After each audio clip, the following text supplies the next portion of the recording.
This conference will now be recorded.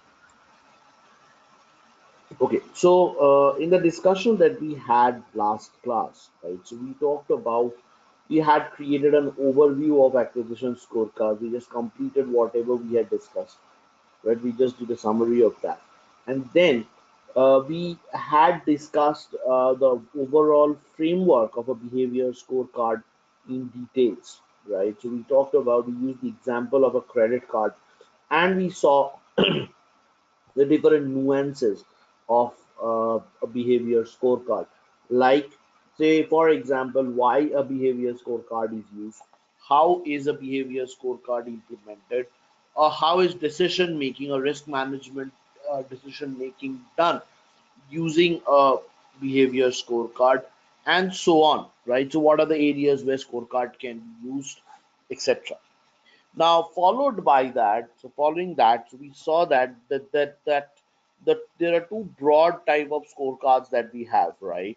So one is an acquisition scorecard, which is deployed at the origination to acquire the borrowers on the books of the bank. And second, we saw that it was the behavior scorecard, which was implemented to understand the risk, the borrower's risk or the transaction risk associated with the borrowers, right? And hence, from that perspective, what we saw is that so what we wanted to do from that point of view is we wanted to understand how are these scorecards kind of deployed, right?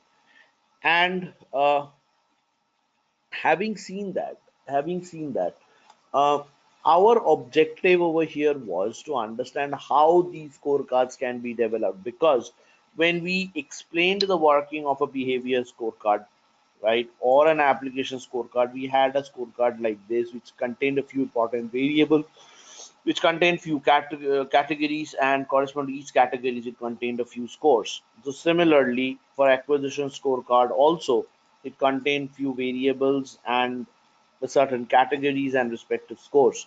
So our objective over here was to answer the question that how should or how is a scorecard actually developed, right? What are the stages that I should be following in order to develop a scorecard, right? So we started off our discussion along with that part where we came across you know, where we started talking about what a model is, what are the different, what are the uses of the model, and how is a model created and all. So we started our basic discussions on models. Right? Now, in today's discussion, we will go deeper into this, right? And we'll talk more about models in greater details. So, one very important characteristic of models is that models explain causality between a dependent variable and independent variables. So, dependent variable over here is the target variable, which is nothing but y equals to 1 if the borrower is a defaulter, equal to 0 otherwise, or y equals to 1 if the borrower is a good borrower, equal to 0 otherwise. So over here what we are trying to do is we are trying to understand, so the dependent variable, the target variable, so that's the business problem that I want to solve, or that's the business problem that I want to address.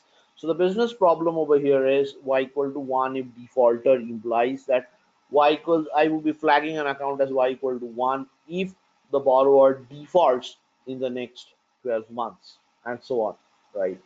So that is how we have planned. So that is what the target variable is, right? Now, when I talk about the target variable would be different, you know, for origination scorecards, as well as it would be different for behavior scorecards. So for origination scorecard, there would be a type of a dependent variable. For behavior scorecard, there would be a type of a dependent variable.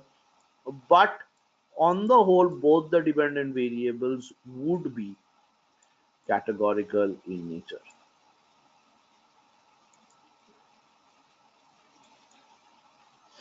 right?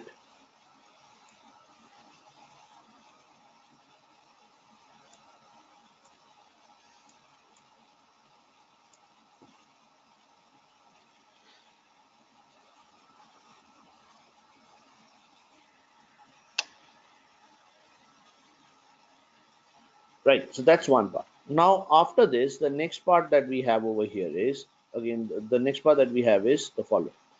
Now origination scorecard, behavior scorecards, and so on. Now when I talk about the origination and the behavior scorecards, the next part that we need to understand over here is that what are the independent variables. The independent variables are nothing but the risk drivers. So they are the drivers which would which so those are the factors which most significantly impact the dependent variable, right? And these drivers that we talk about can be derived variables, or they can be primary variables, right?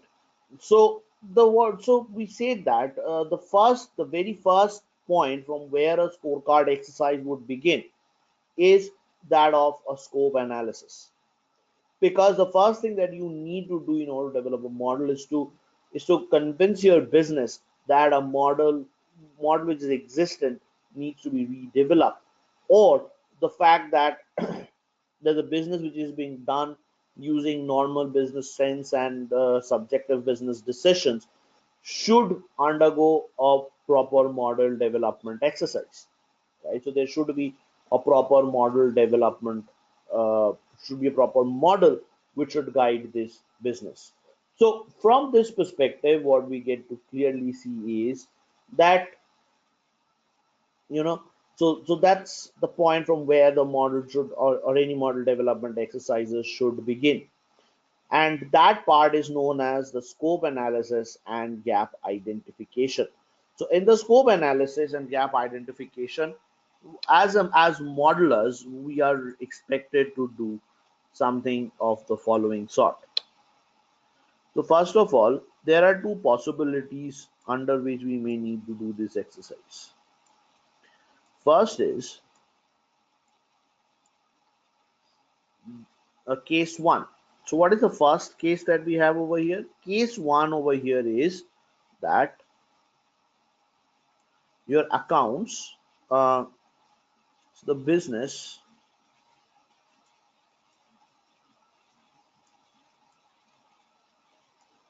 does not use a scorecard. The first case is where the business does not use a scorecard.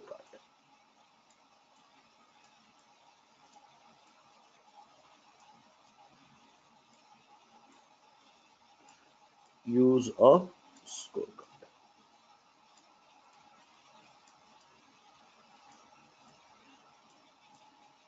So over here, what you need to do is you need to develop the scorecard afresh, right? The second part that I have over here is that the business already has a scorecard in place. So business has a scorecard in place.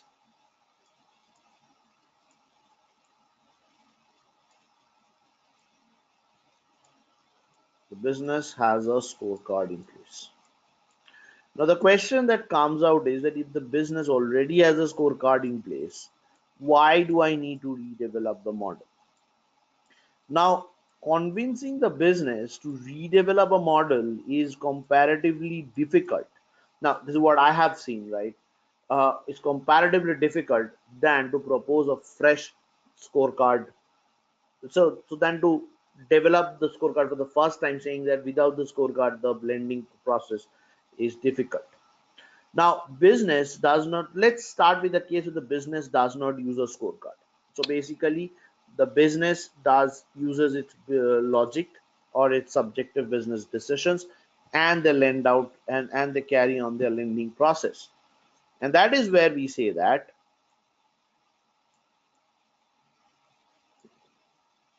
so that is where we say that the business does not. So over here, we need to justify that a scorecard is required. Justify that a scorecard is required.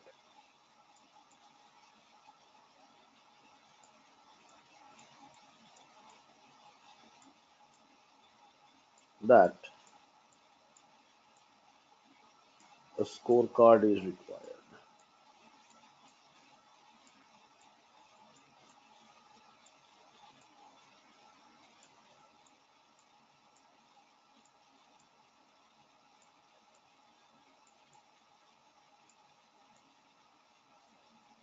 is required.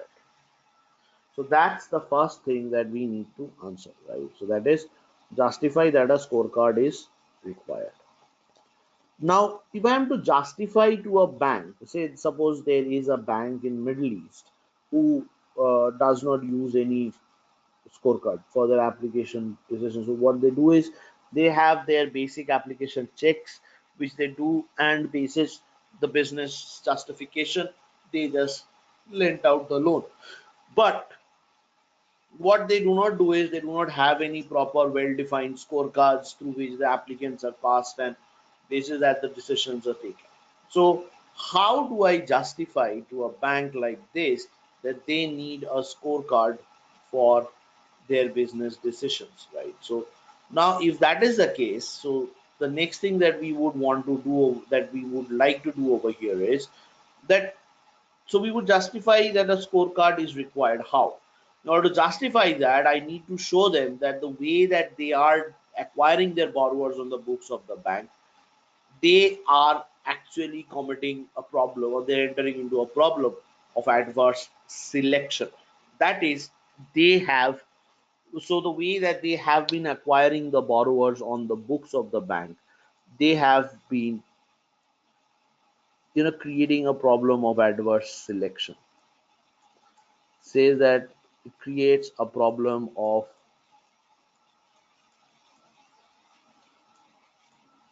adverse selection.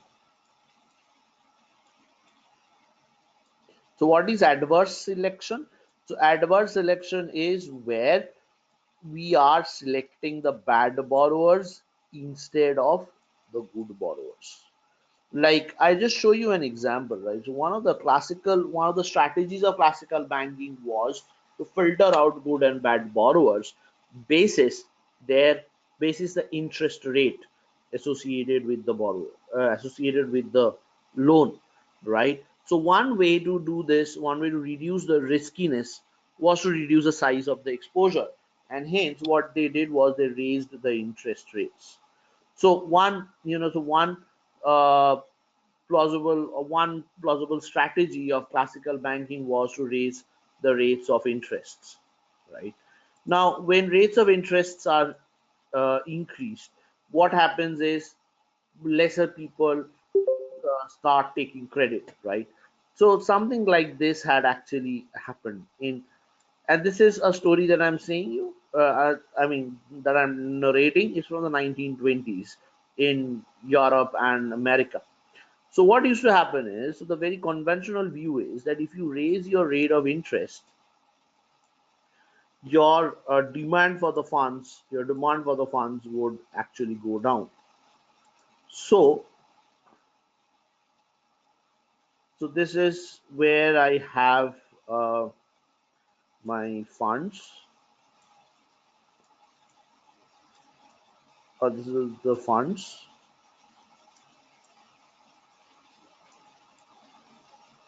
and over here I have the interest rate.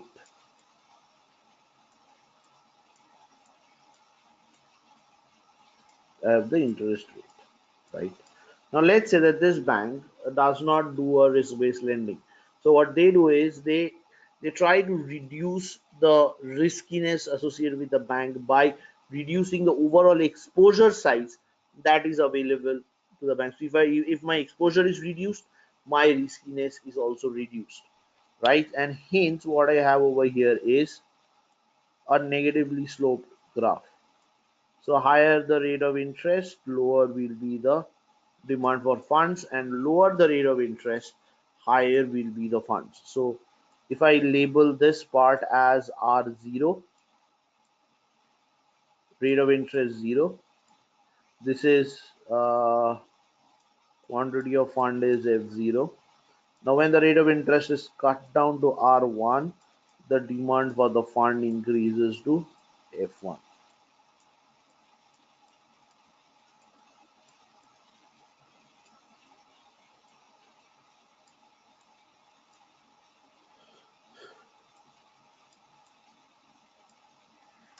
Right. So if I raise the rate of interest, obviously the demand for funds would actually go down.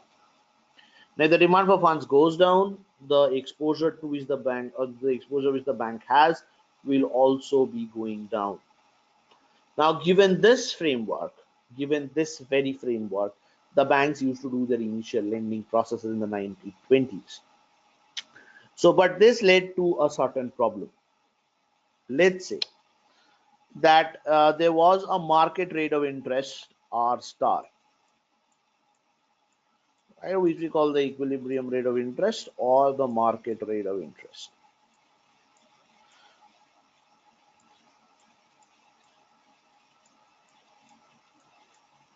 Market rate of interest. Now, when the bank is, so what the bank does now is to get rid of all these challenges associated with, so in order to reduce their exposure, they put their rate of interest well above the market rate of interest. So the lending rate above this, R double star. So which is greater than R star. So now obviously this is a pretty high lending rate, right? And hence the quantity of the demand for funds got reduced, and hence the bank's overall exposure to risk was reduced. However, there was a big challenge which has happened. During 1920s, right, so you did not have credit bureaus to that extent. They were not prevalent and they were not structured to that extent, or extracting data from them was not easy as it is today, as it has been made easy with technology today. So what happens is,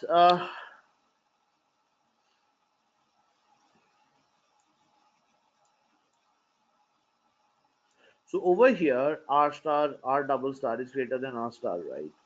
Now at this part what happened is the quantity of the credit got reduced. However, the good borrowers, you know, who wanted to pay back the loans diligently, stepped out at this high rate of interest.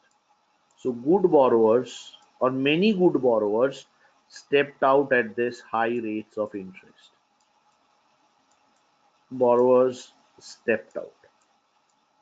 Now when they stepped out, so who stepped into the circle? Mostly the borrowers who were the bad borrowers. They stepped in, because the bad borrowers who wanted to take money and wanted to flunk the loans are the ones who had the lower willingness to pay back the loan, right? And so hence this bad borrowers moved it.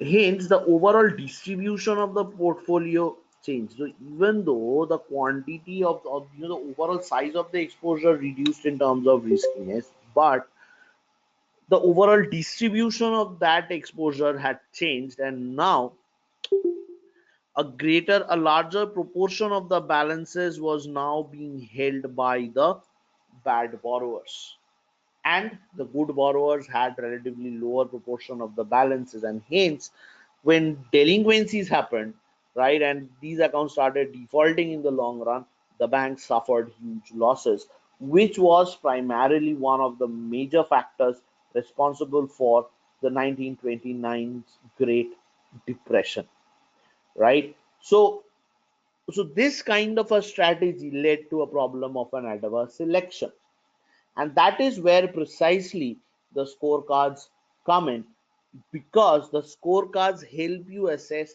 some of the private information that a borrower has with him or her, right? So suppose when a borrower comes up to me asking for a loan, what his exact type is his private information. So whether he is exactly a good borrower or a bad borrower is his private information. We do not know as to whether exactly he is a good borrower or a bad borrower. So when I go to the bank and if I tell the bank, no sir, I am a very diligent person, the bank has to believe me, because the bank has no other ways to identify whether I'm a good or a bad borrower. But today,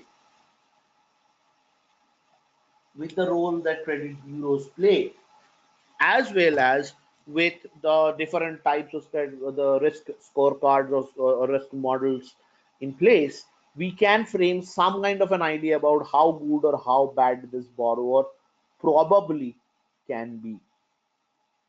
Correct? And hence, with that idea, what we do is, and hence, that is the part where scorecards come in handy. So, if a business does not have a proper scorecard, right, the easiest way to justify them is to check whether, as a part of this business driven lending, right, are they ending up with an adverse selection process, right? So if it's an adverse selection process, then the business is suggested to use a scorecard which will help them perform something called a risk-based lending.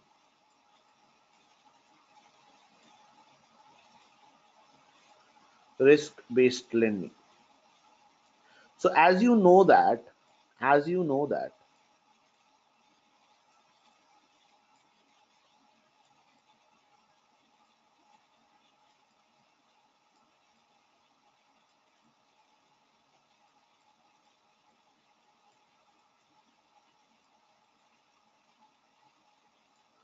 risk-based lending, right? So So over here, what happens is that scorecards help us perform risk-based lending very efficiently and effectively. Why so? Because if I look into the bank, so suppose there are two borrowers, right, who are given the loan. Now, in today's market, two borrowers are often may not often have the same rate of interest.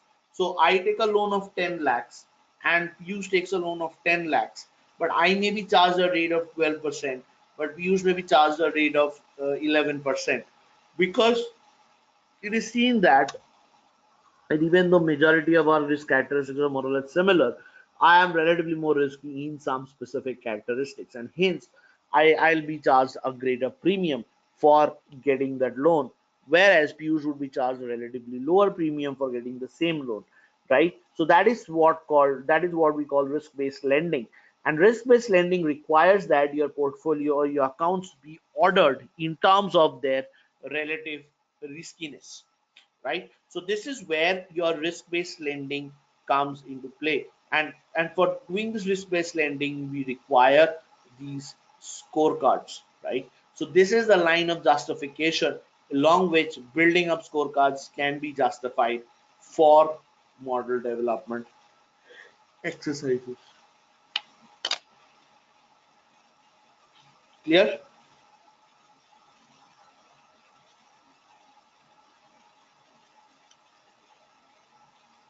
So any questions up to this point?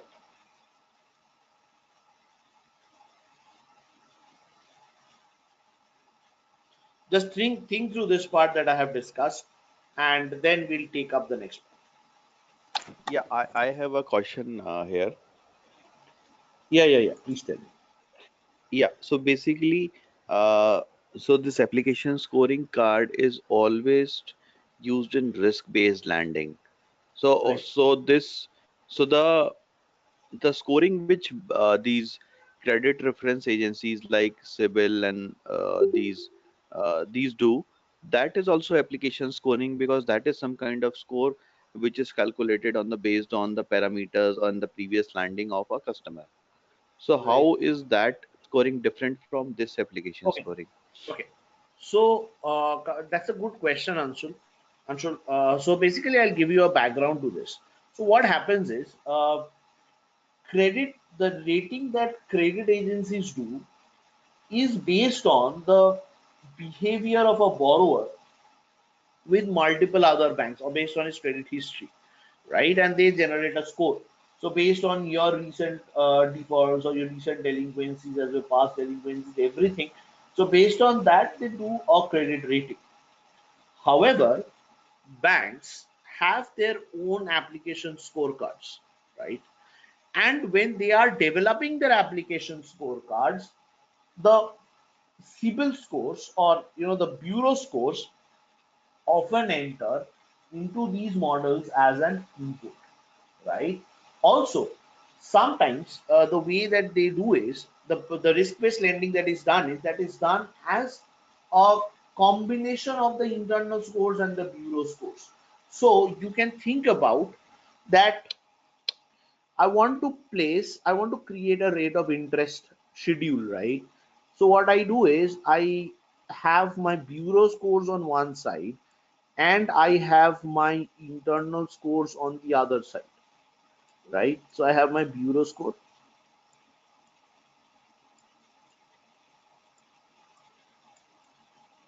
and I have my internal application score,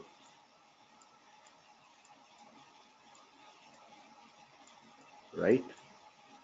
Say this is B1. Say the bureau score ranges from 700 to 940,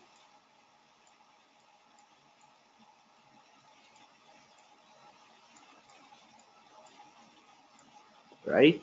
And my internal score ranges from 650 to 900, right? So the borrower who has been scored around 940 and we should get near 900 in my internal score as well, right? So let's say this is 700 and this is 650. So that means what? This is the most risky borrower. So borrowers who have this kind of a score combination or similar score combination will be very risky, right? So they will be charged a rate of say 18% on the product,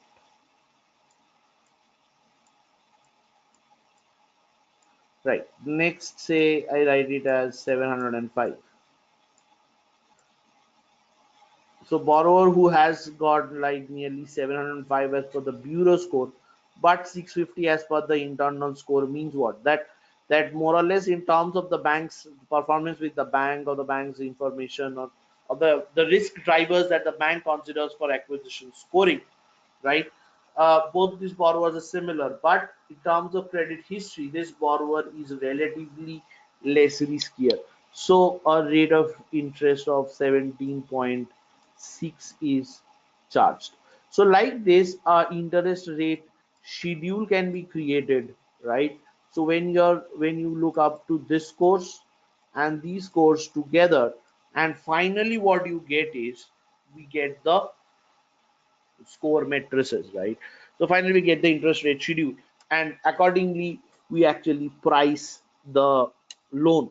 So it can be done one way like this, or what could be done is bureau scores are often used to segment the bank's portfolio, and then for each of the segments, particular score is the score internal scorecard is developed.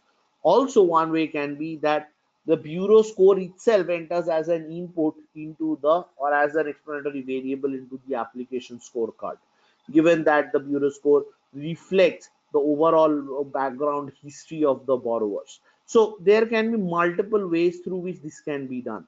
However, small banks which do not have their internal scorecards in place, so they use their external ratings or the external credit ratings given by the borrower as given, and based on that they do their lending,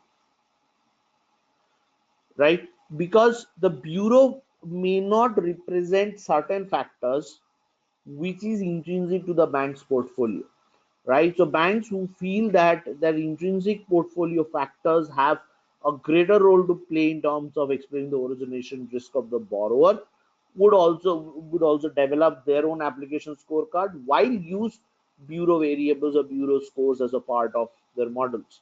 Bureau variables as well as bureau score as a part of their internal application scorecards, right? Say, for example, in the Middle East regions, which I have been working with over the last 3 4 years of my life, when the Middle East regions, what happens is you do not have so most of the Middle East regions did not have their credit bureaus till 2015.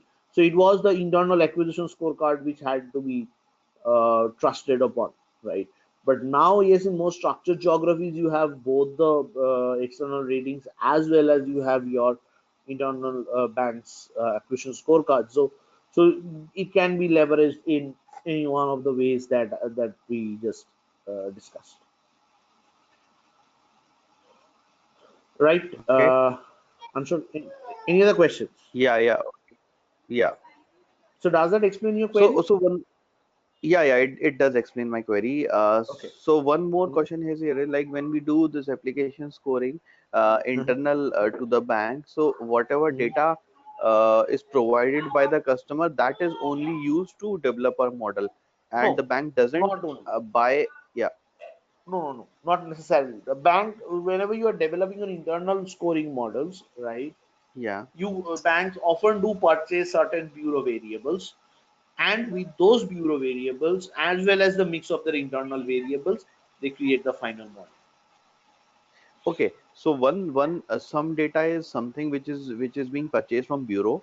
Other Right. data which is used in the application scoring is whatever the customer is provided. Providing, They right. doesn't go to some additional level of like verification, like some background verification or some investigation agency. It's See, just the basic data which. investigation is done. Basic investigation is obviously done, right? Okay. About the government banks, I don't know, but with the Huh. mostly for the private banks, like say for HSBC, if you apply for a personal loan, and say if I tell them that I work for so and so organization, they are actually going to do a background check and give a buzz to that organization and check whether you are working over there, and the address that you have provided, they do cross check that, because these are the two important verifications that needs to be done, right? Because the employer that you are working with needs to be validated, because most of these banks, they have their list of approved employers,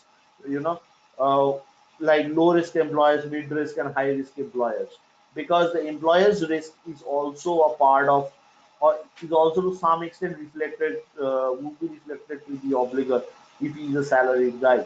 Like say if my employer is a very high risk employer, right, then I would also be a risky borrower, because the bank knows that any day these guys would wind up things and this person would be kicked off from the job and he would be an unemployed guy, and then I would be in trouble. So better not give the credit to him, right? So if I quote any low risk employer, they are actually going to investigate whether I have been working for their employer or not, I'm in their roles or not.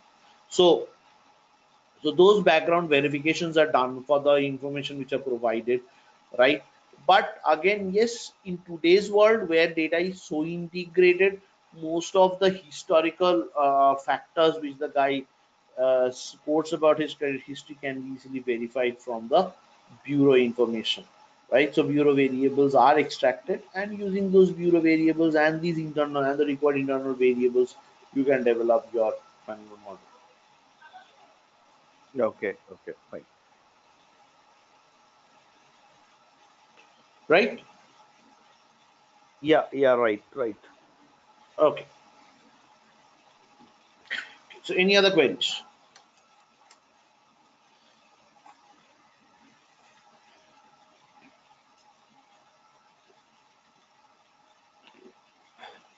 Great.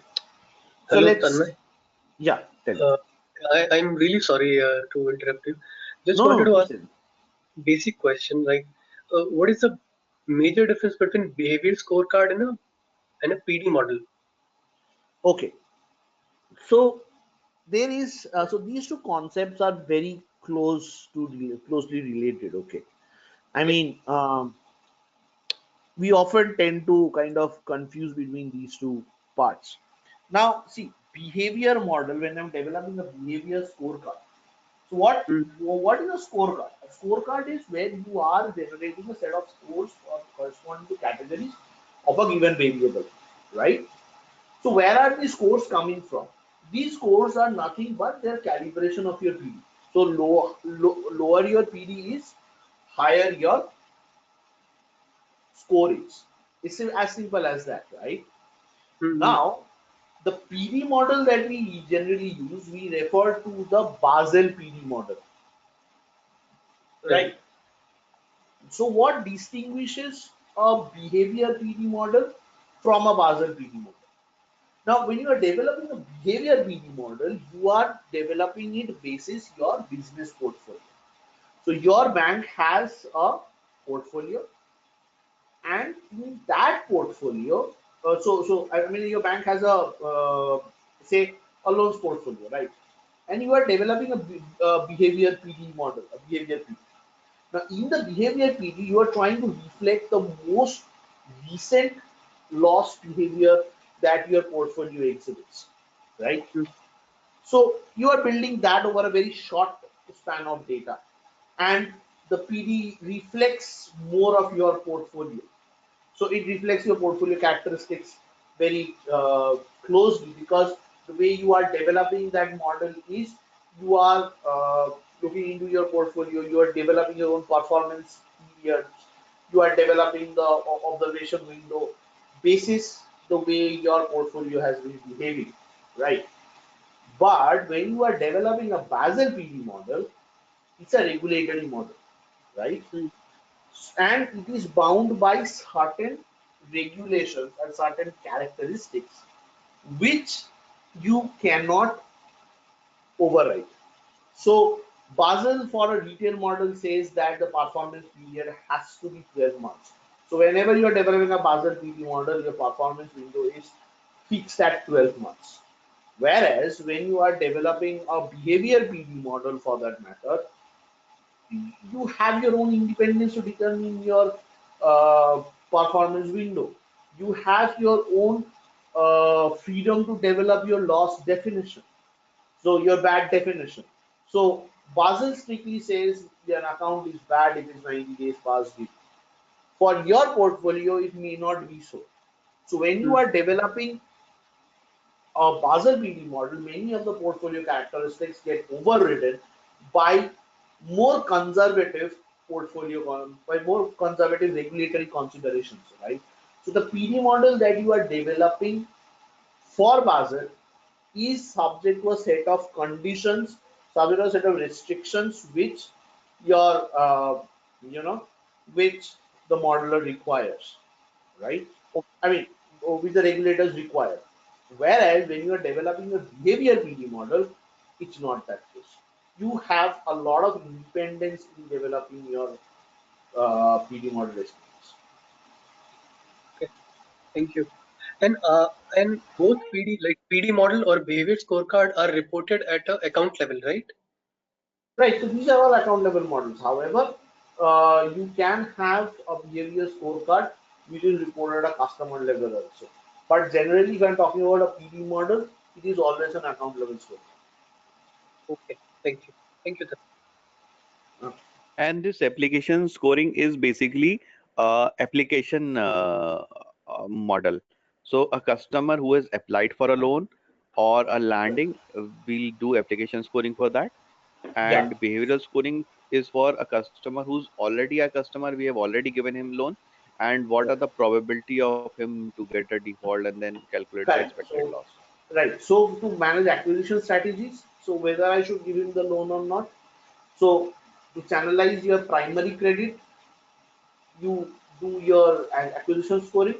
Now, once you have taken the customer on the books of the bank, you are trying to understand how good or how bad he is a borrower, and from there, what you are trying to do is you are trying to deliver your so you're trying to assess whether borrower is a good borrower or a bad borrower, or what are the chances that he can default, and based on that, you would be creating your account management strategies, right? Okay, okay. Yeah. Great. So these three terms which you just mentioned, these are the keywords. So we will be just noting it down, that account acquisition and then account management and all these Yeah, things so are. these are all mentioned over here, Anshul. So over here, I created an Excel sheet with the team yesterday. Oh, So all these are excellent, mentioned over there. excellent, excellent.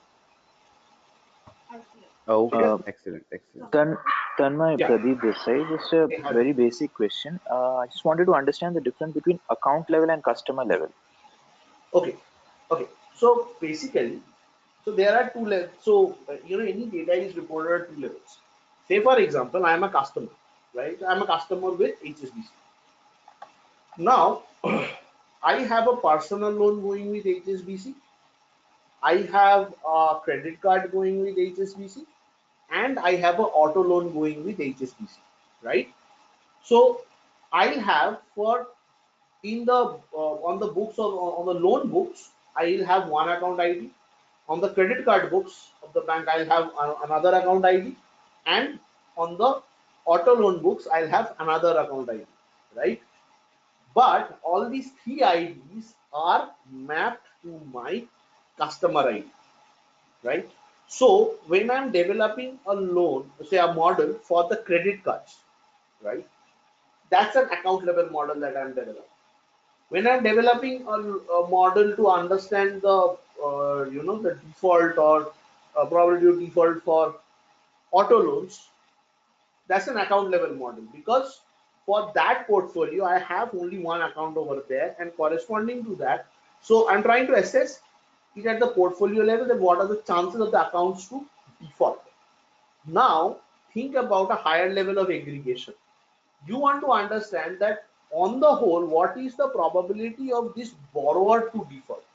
So then my default will be, or my tendencies to default will not be just identified with credit card or auto loans or uh, personal loan.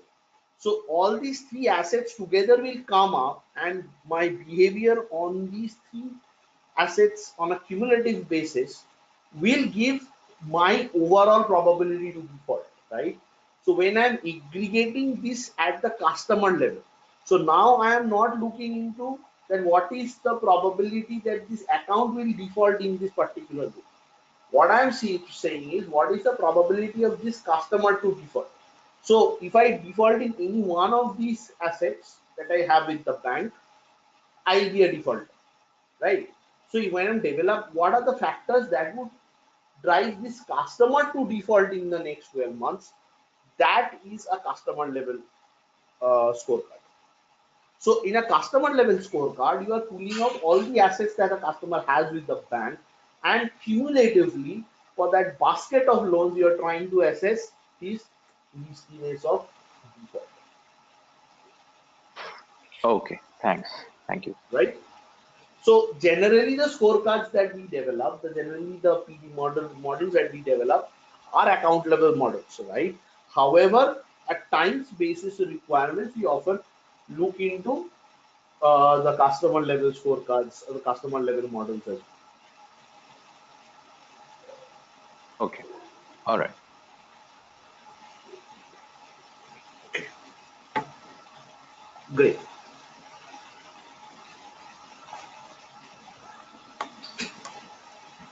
Okay. So any other questions, or can we proceed now? Ye- Yeah, we can Okay. proceed. Okay. Good. Fine. So this was the first case, right? So where I'm trying to assess whether so one round of justification is to a borrower, to a bank who does not have a scorecard in place, and just to help them understand the uses of scorecards we can use. So we can help them justify that why we need a scorecard and the importance of risk-based lending and so on, and then thereby identify the gaps, and from there we say that yes, a scorecard can be developed, and that's one part. Now the first question, this question that I talked about over here, it's more of a consultant's interest, right? For people, for when they who are dealing with banks, with very small banks or unstructured banks who do not have the lending policies processes in place, so this is an ideal way to get business. Now, coming to the more structured parts. Now, most of the banks, they have their lending, they have their scorecards in place. Now, how to justify to the business, or how is it how is it that we can justify to the business that my team needs to redevelop the model and thereby get additional work for the team? So to do that, I need to actually question the scorecard which is already in place and which is performing, right? Guys, just give me a minute, okay?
Okay.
This Yes, Yes, yes. conference yeah. will now be recorded.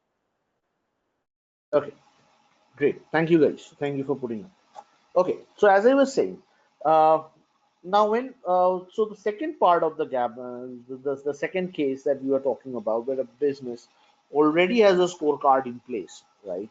So in such a case, if a team, a model development team, has to justify a redevelopment of a model, so what would the grounds be like, right? So how would that gap analysis be conducted?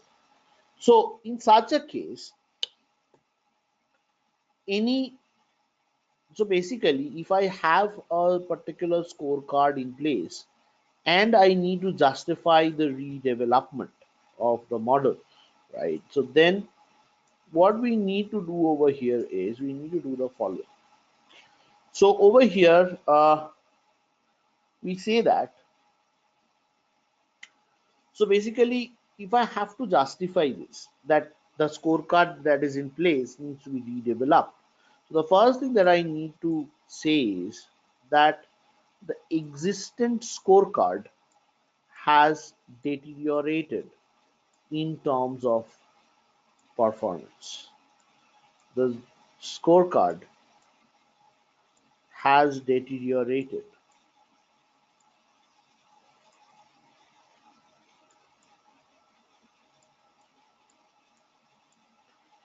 in terms of performance.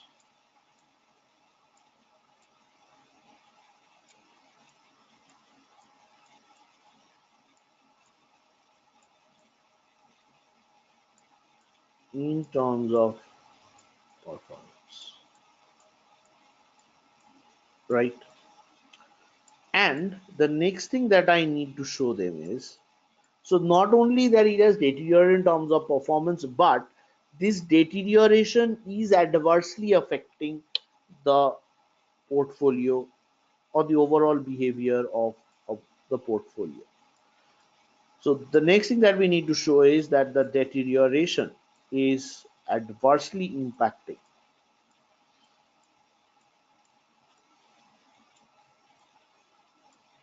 is adversely impacting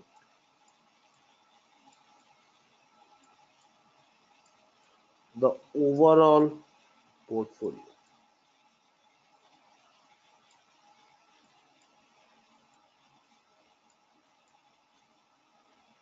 Impacting the portfolio.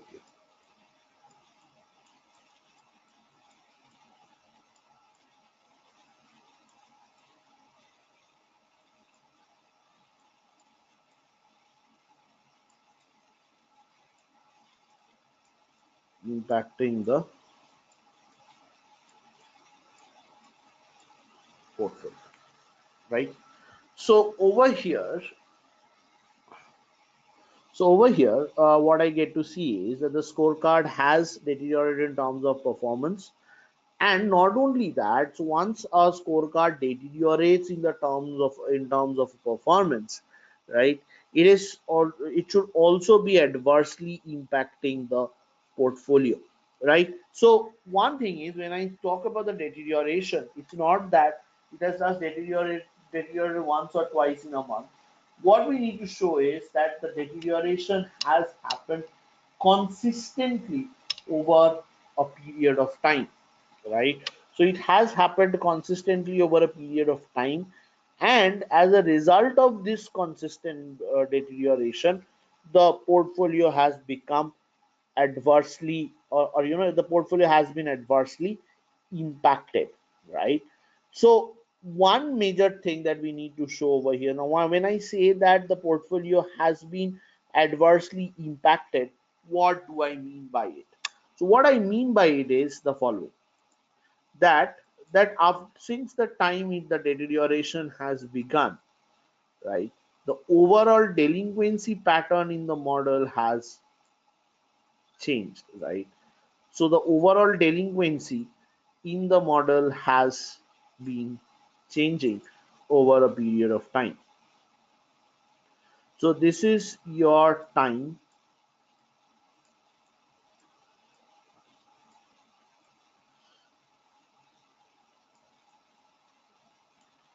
and this is what we have over here is the delinquency, right? So let's plot it over like this. So say overall my delinquency rate was something like this. Now after a period of time, what I see is that the delinquency rate has increased.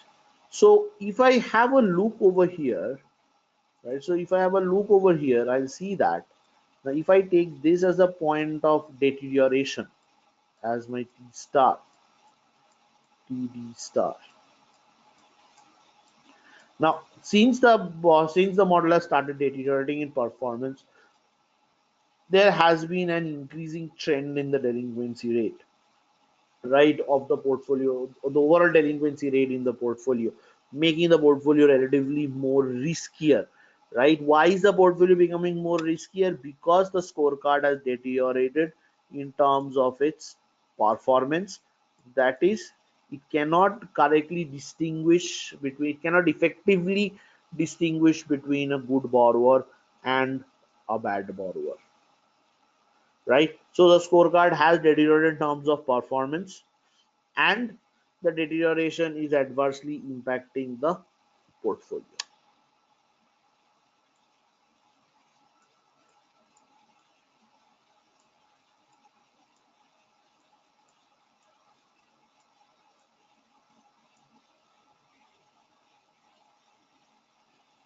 right?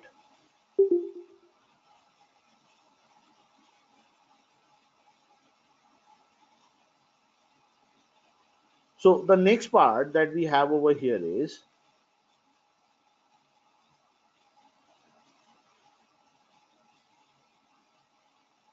so this is the second part. So any model development exercise, before any model development exercise begins, right, so it begins off with the validation of the scorecards which is in place, right? So you actually validate the scorecards over a period of 1 year or so, over 3-4 quarters, and from its performance you try to justify that whether it should be redeveloped or not, right?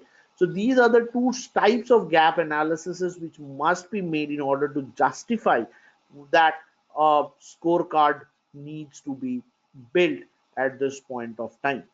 Now the question that comes out over here is that why is it that this justification is required?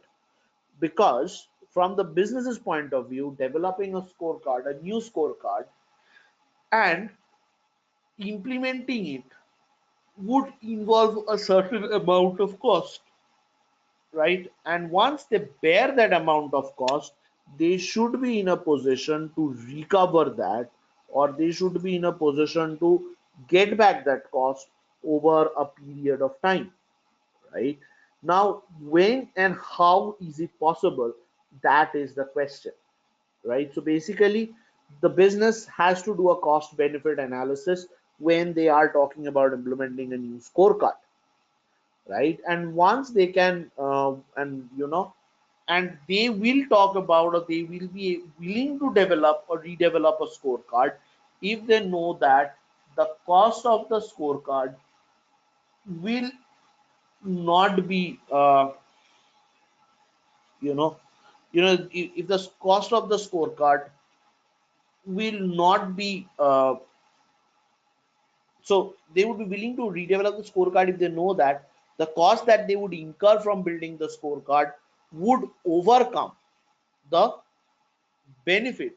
I mean, would not overcome the benefits that they would gain from this. So the benefits that they reap would be greater than the cost that they incur, right?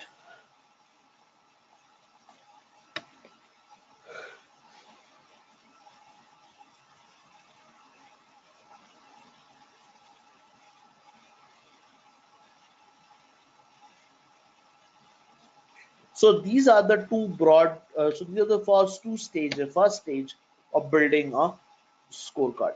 So you just need to justify that the portfolio is becoming more risky as a result of the present choice that they are making, and hence the scorecard needs to be redeveloped. Right. So that's the first stage. So up to this point, are there any questions?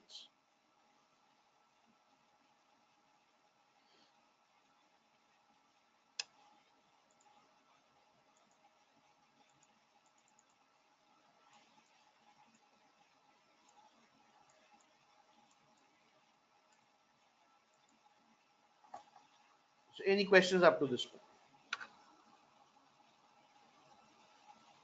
point? No. Great. Great. So the next question that comes out over here is, so since I have talked about assessing the scorecards performance, so what are the matrices based on which the scorecards performance should be assessed? Now there are three such matrices. Now one of the metrics that I have over here is the discriminatory capacity.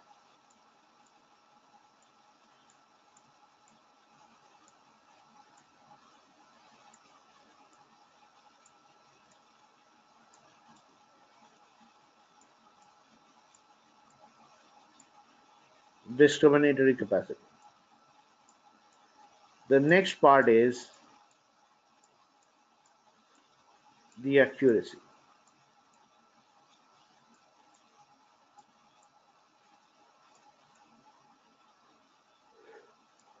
And the third part is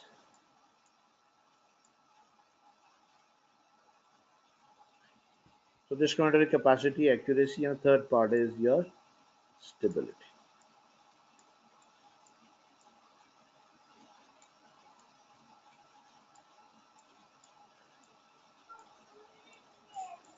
Is the stability, right?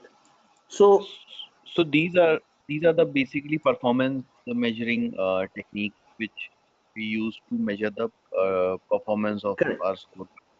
Yeah. So these are the matrices in terms of which the scorecards behavior or the scorecards performance is measured, right? So in this also, okay, fine, that's fine. No, no, Anshu, go ahead. Do you have any Yeah. queries? So this is uh, somewhat similar to AUROC, area under the ROC Yeah, curve exactly, exactly, technique. exactly, exactly, exactly, Okay. exactly. So the one that you call AU ROC curve. So I generally do not use ROC curve, right? Rather, to assess the discriminatory capacity, what we generally use is we use the accuracy ratio. So which is obviously yes, which can be obtained from the ROC curve, right? So I have from the C statistic which is generated by the ROC curve, the accuracy ratio,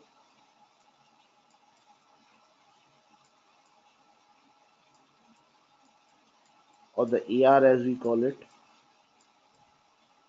The second most important, another important estimate is the case statistic that we look into. And the third measure that we look into is the Gini. So these are three important measures of, you know, assessing the discriminatory capacity of a scorecard. Right now, again, Gini can be obtained from the observed from the relative frequency distributions. Also, it can be obtained from the C statistic.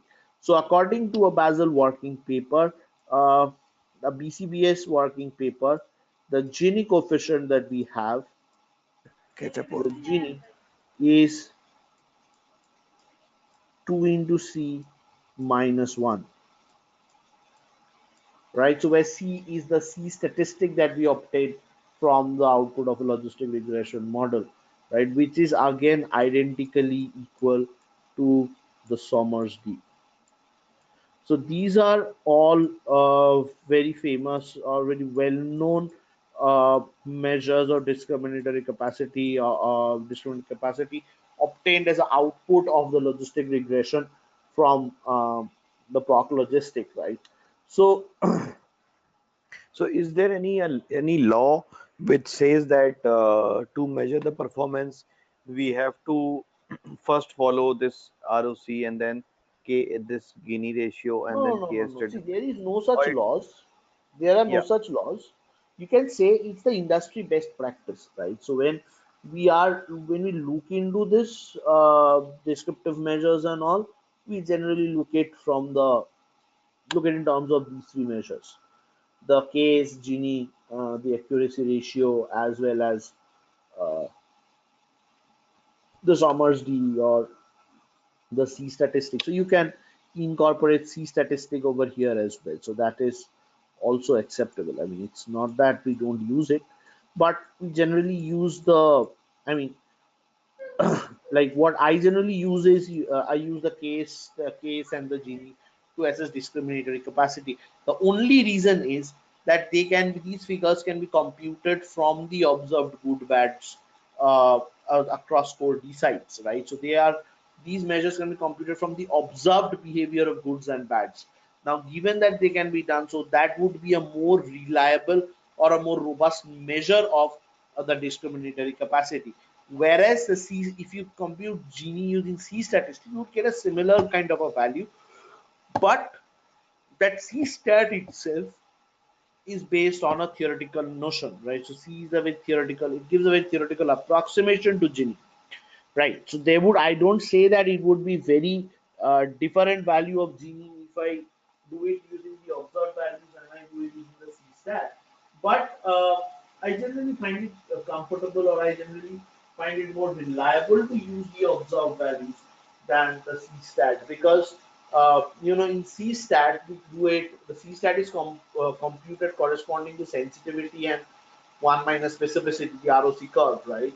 So so that may because there are like certain levels of subjectivity and all, uh, so therefore basing your discriminatory results or discriminatory capacity and everything on the you know basing those on the observed behavior of the variables is more important, it's better than using it on theoretical values. So from that perspective I prefer using Gini and the K statistic. right? Right.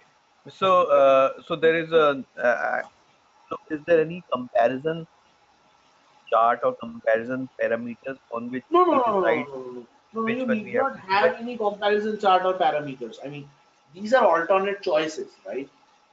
So Okay. these are your And alternate choices.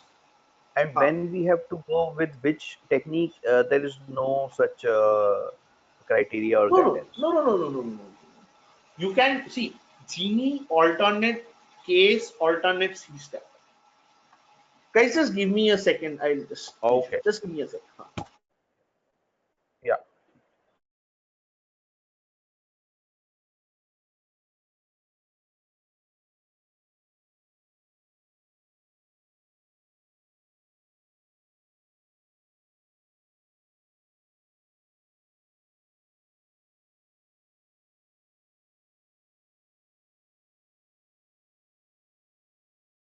Yeah. So as I was saying, we do not have much of a so it's not a hard and fast rule.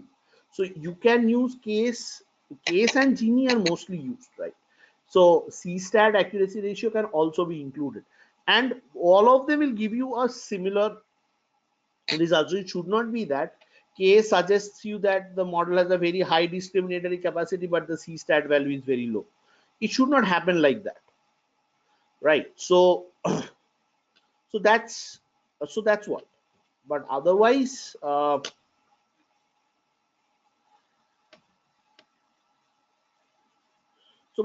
is you can use all these measures alternatively. But case and Genie are the standard measures of reporting the discriminatory capacity of a model, right? And the Genie can be easily extracted from the C statistic with the approximation that 2C minus 1 is equal to the Genie. Clear, Anshul? Okay. Yeah, yeah, clear. Yeah. So I'll come across each of these measures one by one. Okay, so the next part, the next measure is accuracy. So in accuracy, what we do is, if we want to compare accuracy, what you do is you just, so this is done in terms of the expected versus the actual, so which is the back testing, right?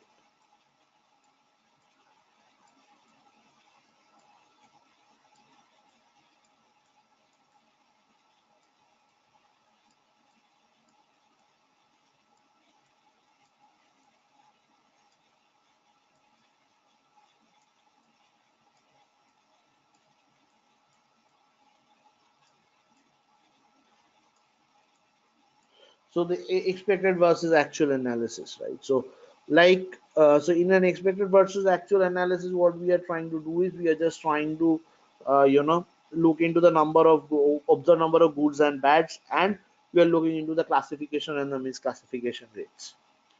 And for stability, what we are looking into is we are looking into measures like the population stability index,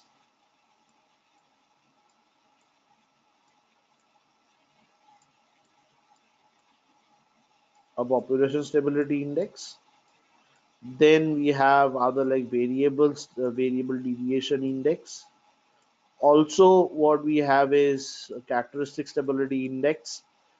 Along with it, we have measures like rank ordering. So, rank ordering, population stability index, and variable deviation index are the two most important characteristics.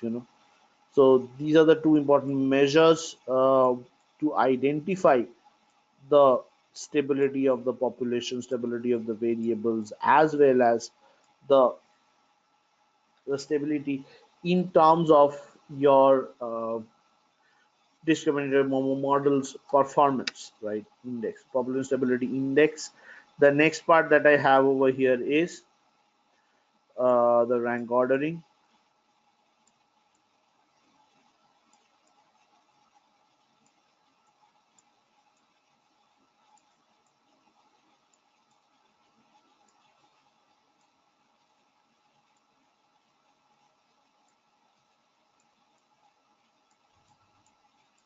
So what actually do we mean by stability here? Because we have So already calculated this accuracy and discriminant yeah, so capacity. stability means Say suppose my model was developed in 2008 or 2007, right? And it was in operation from 2008, or see, it was developed 2006 and it was in operation from 2007, 8. Now in 2008 there is a financial crisis which happens and a sudden shock which hits the system. Now when the shock hits the system, what happens? That there are a lot of structural changes which suddenly happen, right? So what sort of structural changes happen over here? So the type of structural changes that happen over here are as follows.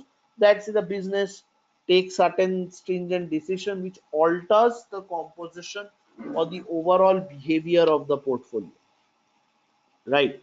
It alters the overall behavior of the portfolio in the sense that you do not have, say suppose the business rams down one particular population portion of the population, that lending will not be done during these times to this population anymore until further notice. So when you had developed the model, this part of the population was there, which is now being rammed down. So the overall composition of your population has changed significantly, right? That is the population nature, the overall nature and the behavior of the population has changed. And that is what is called population. And that is when we say that the stability of the population has shifted. Now, if the stability of the population has shifted, then we need to ensure that the shift is is not a very significant one, or the shift that has happened is whether a very significant shift or not. So that is what we need to know, Okay, right? So that is, and this accuracy is, yeah, and this accuracy is checked and verified within what length of time? Let's say every month, every 6 months, or every year. no Like, yeah. So accuracy. All these are monitored. So once your new model, so once your model is in place and it's performing, right? So yeah, every month, right, the model is monitored in terms of these matrices to check whether the model's discriminatory capacity is okay or not, whether the accuracy of the model is okay or not, whether stability is okay or not, the rank ordering is maintained or not. So that is monitored on a month-on-month basis, right? So there is a separate model monitoring team which monitors the model based on all these matrices, right? And they classify the shifts into red, amber, and green.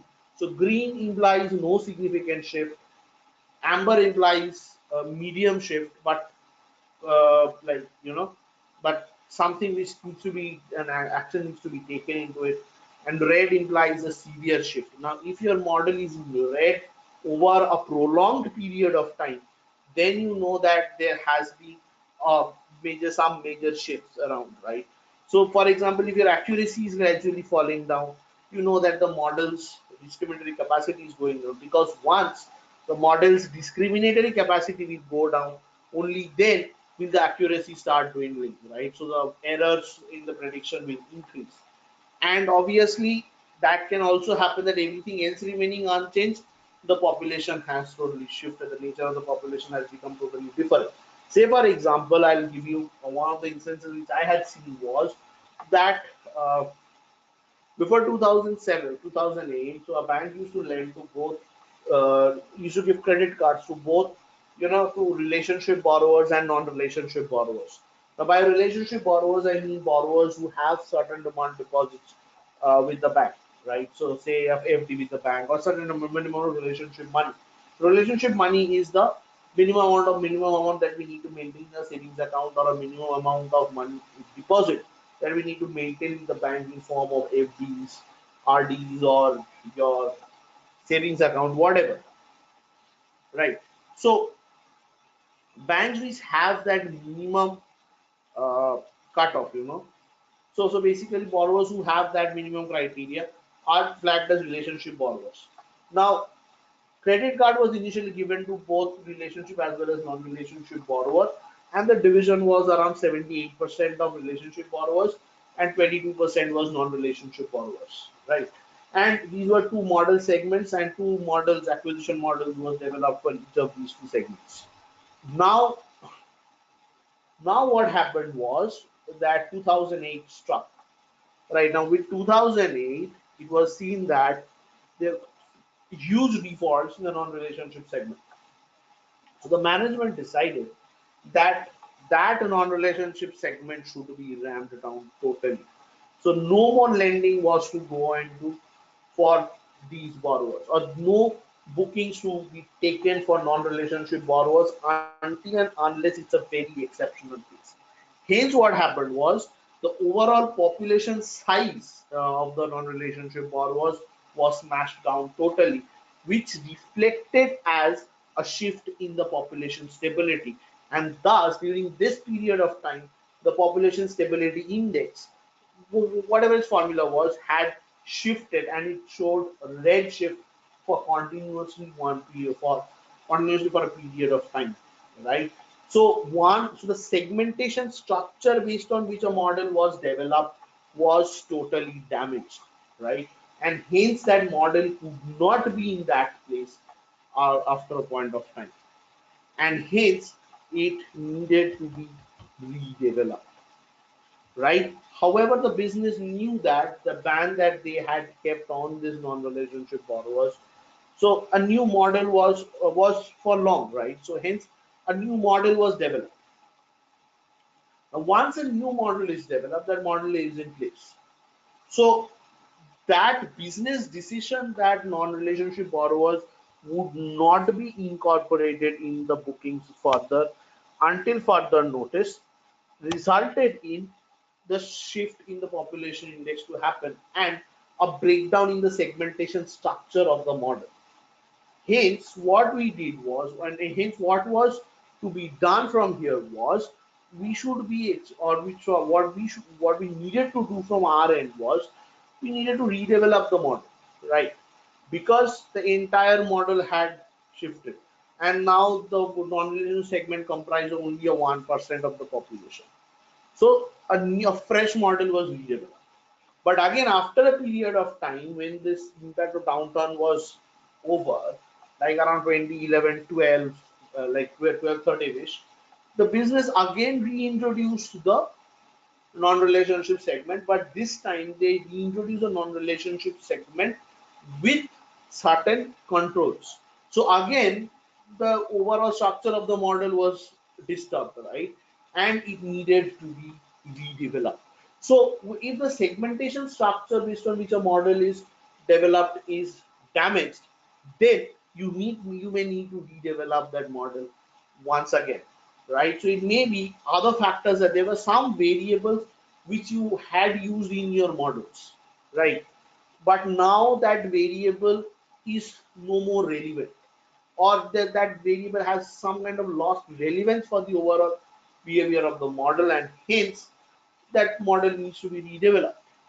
So these are multiple cases under which a redevelopment can be initiated, and those can be identified, and those points can be justified from the scorecards by analysis of the, or to the monitoring of the existent scorecard in place. So for portfolios where there are scorecards, model development exercises initiate with new variables, or with the existence of uh, so what should I say, with the existence of these new kind of variables, with the sorry, with the, with the monitoring of the new kind of models that are there. So Tanmay, there's a quick question here. So any shift in the population stability or accuracy or discriminative capacity of the model, Mhm. does that have to be a sudden shift or can it be a See, gradual it one? can be If a this gradual the shift. So your indices can move from green, it moves to amber for 2, 3 months or 4 months, and from there it moves to red, and the extent of shift starts increasing over a period of time. Then if that has happened, now see, if your matrices are shifting, right? Say your discriminator capacity is going down, your accuracy is going down, but you go and you tell your management that, or your risk committee, that see, I need to redevelop this model. They will say, why? Why do I need to redevelop this model? I can do some recalibration exercise and solve it. But the redevelopment exercise will be initiated even only if this deterioration has a corresponding impact on the delinquency patterns in the portfolio.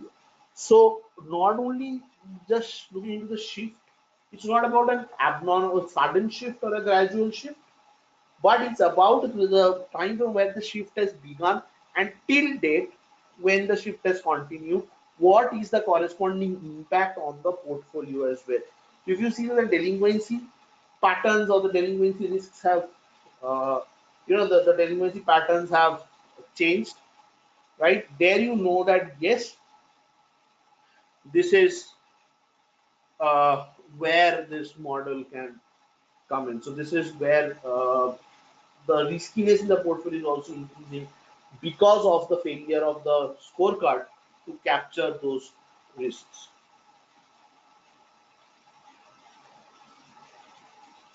Okay. And generally, a model would be good to be used, without any shifts in these parameters for at least 5 years, and then we start seeing those gradual shifts, See, or is there any rule? it depends on the portfolio, right? Because see, in the type of business environment that we operate today, right, having a model in place for 5 long years, I mean, it's very good if you can have that, but generally what I've seen is the average longevity will be around 3 to 4 years max.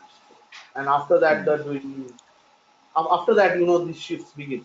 Now, shifts will continue, shifts will happen, right? So, but it's more about how Hmm. concerning the shift is. I just have a few shifts here and there. That does not mean that shift has to be a prolonged shift, right? So you would not Yeah, always want to redevelop your model every year, right? So while it may be fascinating for the model development team, at the same time it questions the credibility of the team as well, right? So it's good to have models which are there in place. So correct. Yeah.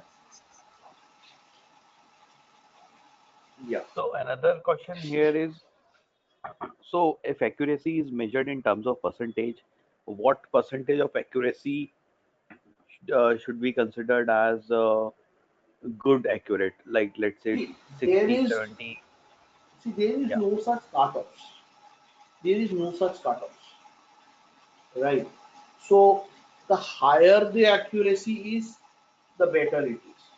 Now, say if I have an accuracy of only 35%, then that's something which is concerning. Now, I would be good to have, it would be good for me to have any accuracy above 50%. More than 45% or 50% up is good for me. Okay. So Right. in Now, if reality, you can have a model which has 85%, 90% accuracy, then that's separate. I mean, then that's paradise, nothing like that. so ideally, when we develop these models for a particular portfolio, let's say mortgages or credit card, so in Uh, that, how much actually it comes out to be in practical reality uh, accuracy? for the credit card models that I have developed, I have seen models accuracy being anywhere around 64 to 72%, and that's very high. That's considered to be pretty high, Okay, okay. right? So,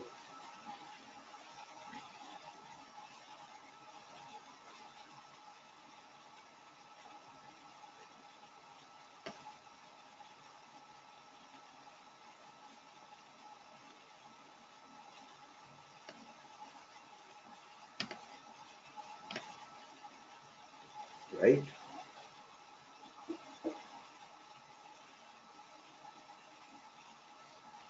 Um, just one quick question here, Tanmay. So, Mhm. when it comes to these models, be it application scorecard or a behavioral scorecard, this is Mhm. also country specific, right? So if Mm. we are building a model for, say, a UK or a US, Yeah, absolutely, absolutely. parameters slightly would be different for these countries.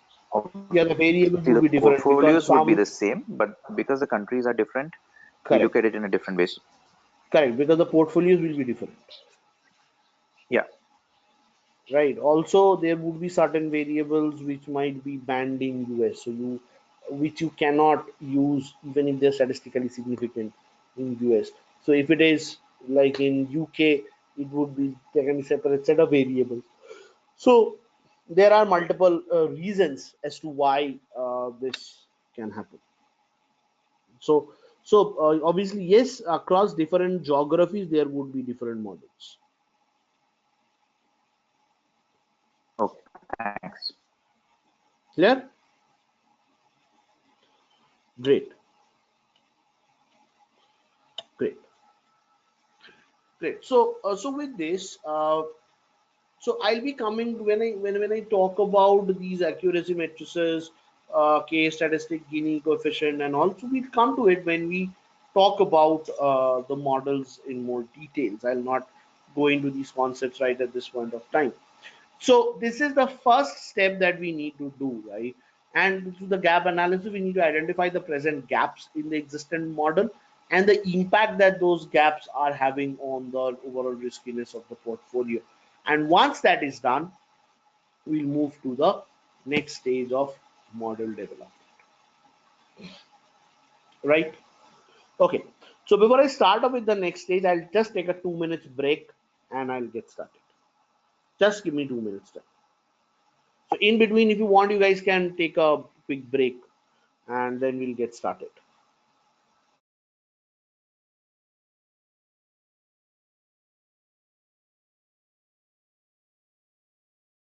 This conference will now be recorded. Okay.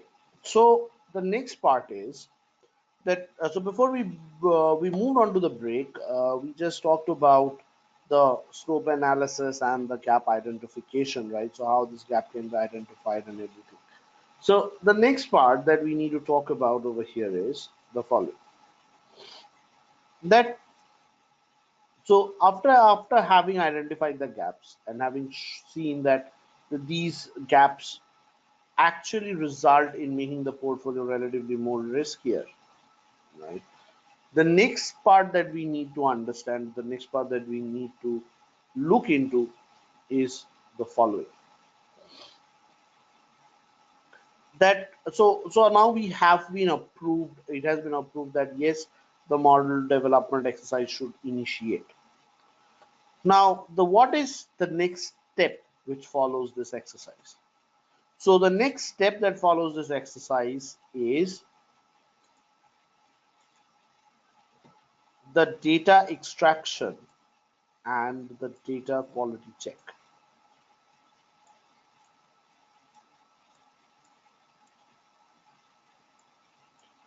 The data extraction.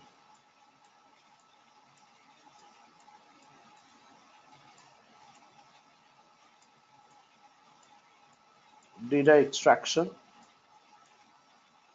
And the second part is and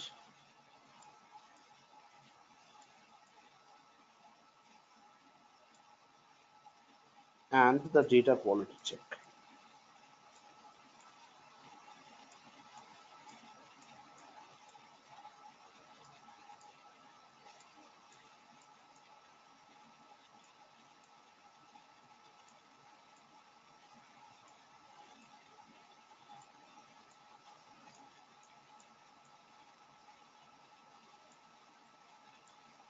Data extraction and the data quality check.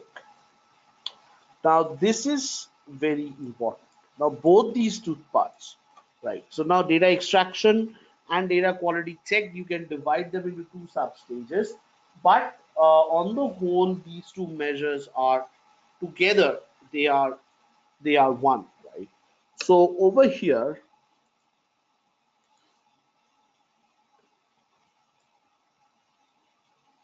so what we have over here is the data extraction and the data quality check. So this is precisely what we have over here. Now, what is data extraction? Now, when I talk about data extraction, it's a very comprehensive exercise, right? Now, so the first part, let's talk about. So over here we have two parts. One is data extraction, which is your DE, and the other part is your data quality check, which is your DQC.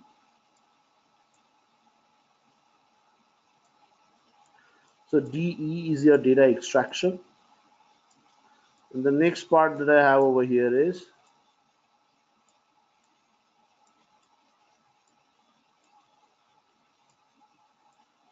the DQC.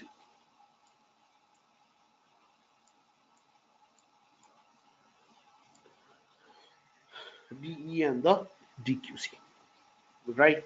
So these are the two broad parts. Now, when I talk about data extraction, what am I actually doing? So I'm pulling in the data from the respective files. So respective information are stored in different across different files or different months. And now my objective is to pull in all the files and create the base data, right? So over here, so the basic objective of data extraction is to pull in all the relevant variables and observations.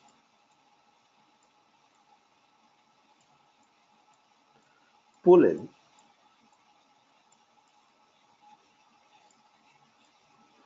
all relevant variables and observations.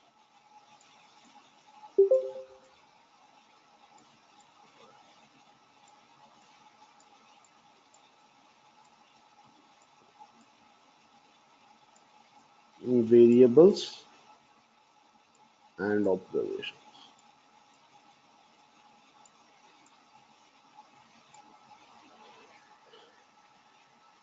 Right, so it's pull in all the relevant variables and the relevant observations. Right, now when I say relevant variables and relevant observations, what do I mean? Let's say I want to develop a behavior scorecard. Okay, let's say we are planning to develop a behavior scorecard.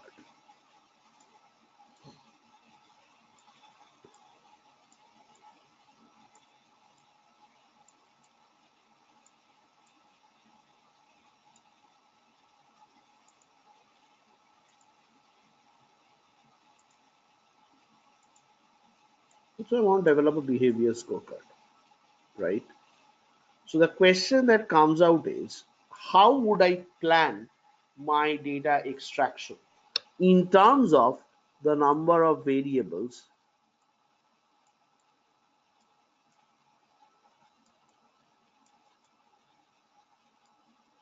in terms of the number of variables and terms of the number of observations.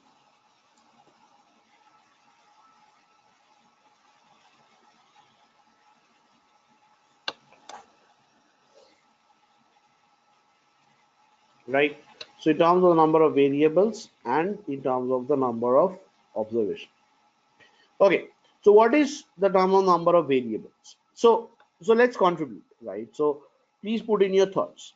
I want to extract variables and observations from data sources. So how would I do that?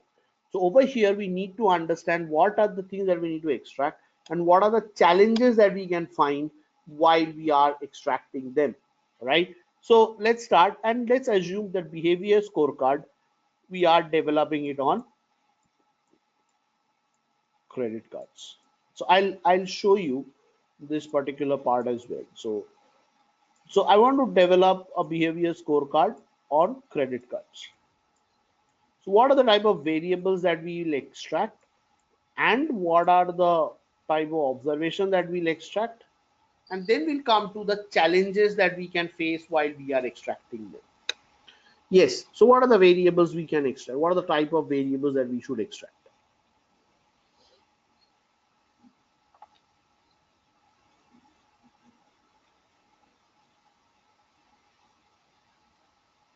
Could be payment history, The payment history. Okay, that's great. And what else? their behavior information, Sorry, behavior information, behavioral information, as in like their scores uh, from bureau. bureau scores. But would bureau scores be important at the behavior stage? Yes, I think we are looking at, I mean, how they have been behaving. Like, so behavior score tells us how, I mean, they are good or bad, Right. whether they have. So, what are the chances of the borrower to default in the next 12 months or not?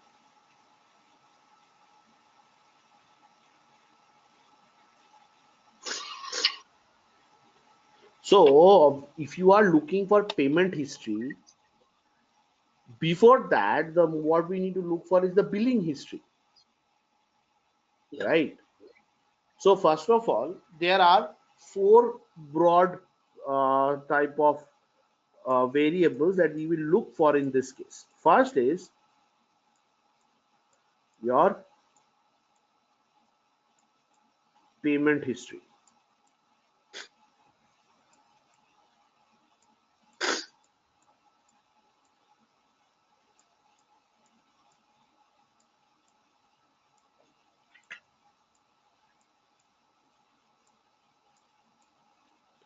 Payment history,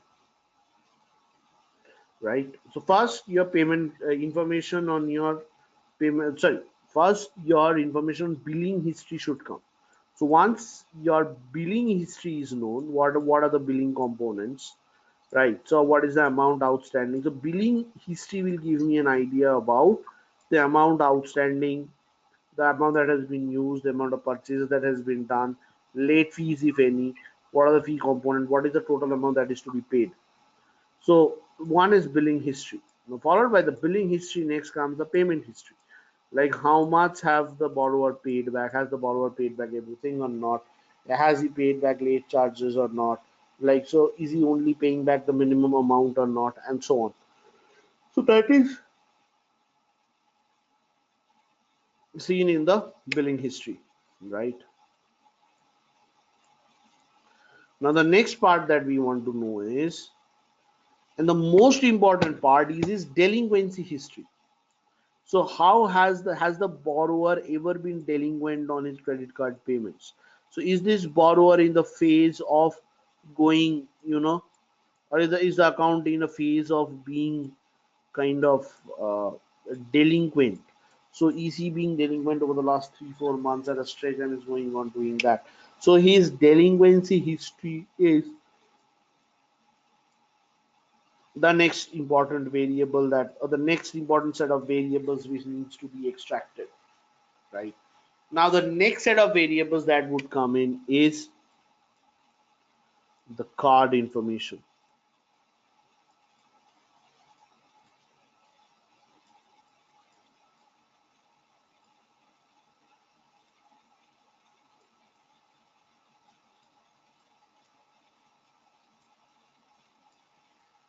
Right. So over here, what we have is the payment history, the billing history, the delinquency history, and finally, what we also have over here is the card info. The what are the information on the card that is there, like the limit on the card, the type of the card, the product type. So what type of product has been given to the borrower and so on. So that is what the card info is. So I have the payment history, I have the billing history, I have the delinquency history, and I have the card info. So these are the four broad types of information which needs to be extracted from the borrowers. Right. Now comes the next part, observations. Right. So obviously accounts who have accounts who are credit card holders will be included.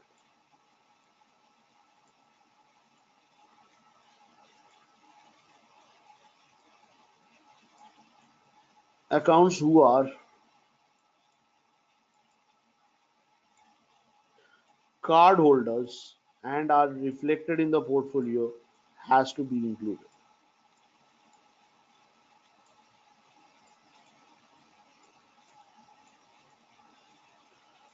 Card holders has to be included. So, these are the borrowers who would be included, right? So basically, borrowers who have who have subscribed to the retail products as special credit cards are to be fetched from the set of all the possible accounts, the set of all the possible borrowers, right? So this is one of the important portions that we need to do. And each of these has to be extracted from the data warehouse or from the data structure, the data folders or shared drive locations where they are stored, right? So the next question that comes out over here is that what exactly are the challenges associated with this scorecard exercise, right? So what exactly are the associated challenges? So when you are extracting the data set, right, or you are extracting the data files or the data folders from the system, from the data warehouse, there can be several extraction challenges which needs to be taken care of, right? So there can be multiple challenges. I'll be listing out over here only those factors which which comes up to my mind, right? Now, one problem that happens while you are extracting files is that is the problem of archiving.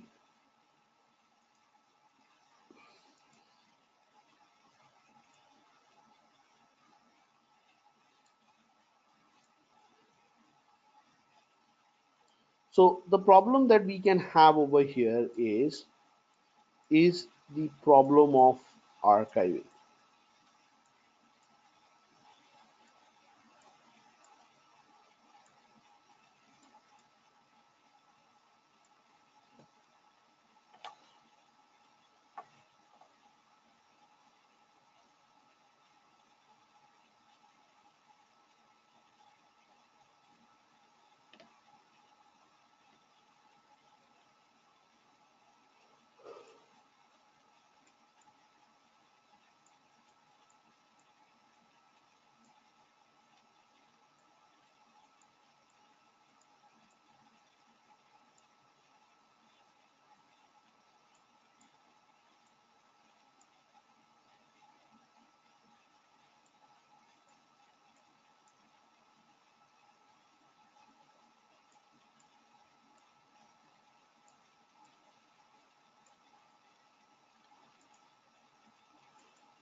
Is the problem of archiving. So what happens in this problem of archiving is that older files. So suppose you are using a data which is 4 years, 5 years old to develop your model. Now, in the process of doing that, there can be some files which may get archived. Right, so 3, 4 files which are 3, 4 year old files which are archived and and they're archived as zipped files, right? So when you are trying to extract files using SAS, the problem is SAS cannot read zipped files. So the files have to be unzipped and then have to be passed through SAS for reading. So basically we need to think about a generic process, a generic macro which can help us unzipping a particular file or a set of folders. Right. So over here, the basic problem is the problem of unzipping the files. So basically, the files may be zipped together as a result of archiving. So over here, so one problem that we have over here, or that one thing that we can think about over here is